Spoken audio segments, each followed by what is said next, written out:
Fascist শাসনামলে চাকরিচ্যুত ও বঞ্চিত সামরিক কর্মকর্তাদের বঞ্চনা নিরসনে বাহিনীর অধীনে গঠিত প্রহসনমূলক বোর্ড বাতিল করে স্বাধীন কমিশন গঠনের দাবি তুলেছেন জাস্টিস ফর কমরেডস।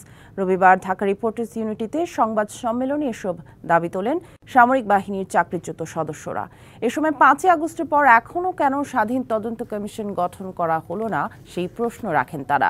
এখনও ফ্যাসিস্ট শাসনামলের অনেকেই বাহিনীগুলোতে রয়ে গেছে বলেও অভিযোগ করে তারা বলেন, স্বাধীন তদন্ত কমিশন না গঠন হলে সুষ্ঠু বিচার হবে না।